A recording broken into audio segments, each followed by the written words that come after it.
All right, this is handout 1B, The Peace President Goes to War by Duane Damon. Before you start this one, go ahead and in your spiral-bound book, number your paragraphs, and then we will start. So if you need to pause the video, totally pause the video and do that. We will have some during reading activities along with this one, so just note those in your notebook as well. It will help you as we move along, because like this one, again, don't have to worry about getting all of the information, just kind of getting into it. We'll dig in deeper in just a minute. All right, so on a spring evening in 1917, a former college professor rose to speak in the ornate chamber of the House of Representatives. Seated before him were the assembled members of both houses of Congress. The speaker was Thomas Woodrow Wilson, 28th President of the United States.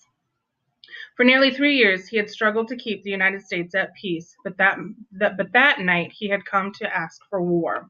It is a fearful thing to lead this great peaceful people into war, Wilson stated solemnly, but the right is more precious than peace. The storm of applause that greeted his speech disturbed and troubled the president. He knew well the terrible price of warfare. My message today was a message of death for our young men, he later remarked to an aide. How strange it seems to applaud that. With those misgivings, Woodrow Wilson led the United States into World War I. The events that brought the president before Congress that April night began not in the United States, but in the tense atmosphere of Europe. There, closely packed nations eyed their neighbors with centuries-old resentments and suspicions. Out of those ancient ill feelings had come the first rumblings of a worldwide conflict. As the 20th century opened, the British Empire stood as the mightiest on earth. Yet Britain was a nervous giant. The rising military and industrial might of Germany caused the British to keep a wary eye on their neighbor across the North Sea.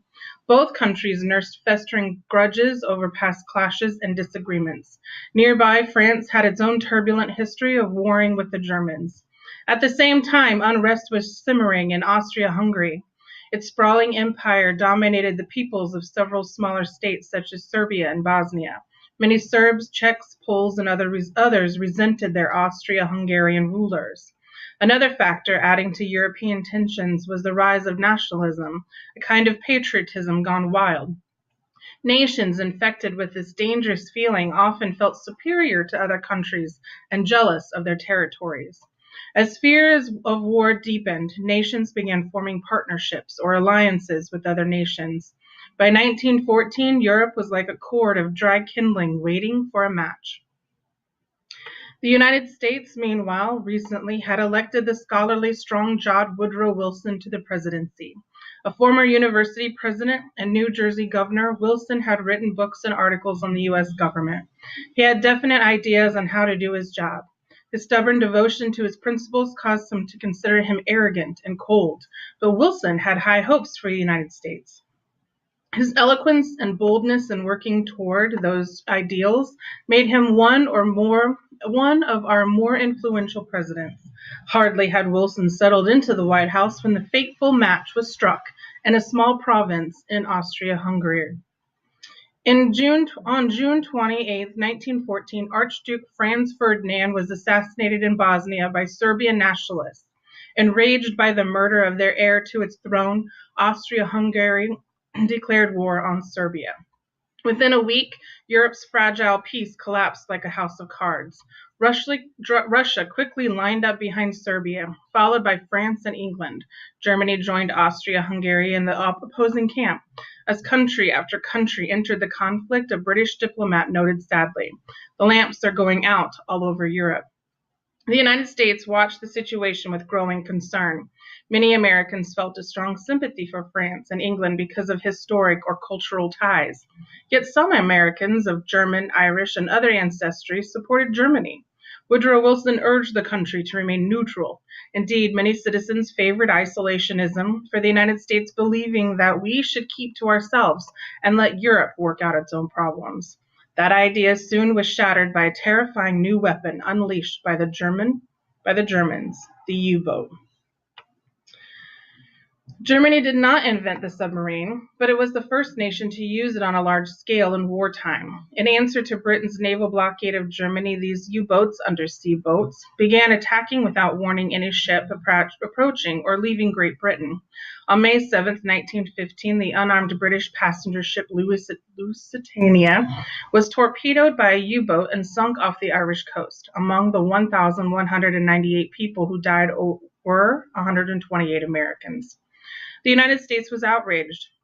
Many citizens demanded prompt revenge, but President Wilson refused to commit his nation to the years of bloodshed that would follow a declaration of war.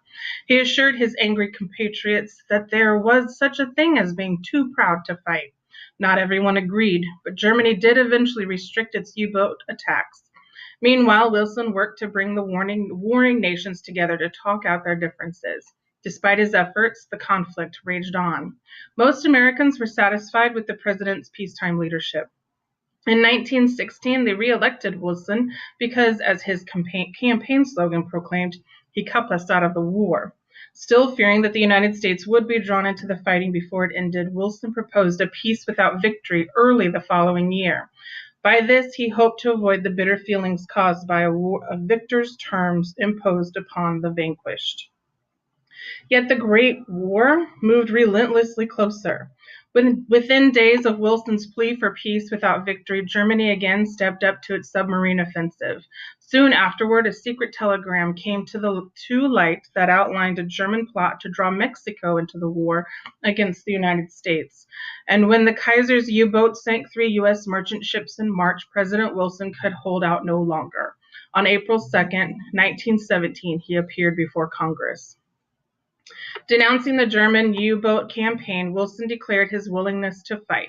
We will not choose the path of submission and suffer the most sacred rights of our nation and our people to be ignored or violated, he said. The world must be made safe for democracy. Now the United States scrambled to build a war machine from the ground up. Wilson selected able men such as General John J. Pershing to lead the fighting overseas and future President Herbert Hoover to direct civilian agencies at home. In a year, the United States was at full combat strength. World War I was forcing changes in the United States, as President Woodrow Wilson faced choices never before encountered by a chief executive. As a nation, the United States paid a bitter price to learn that its position as a world power brought responsibilities that could not be ignored.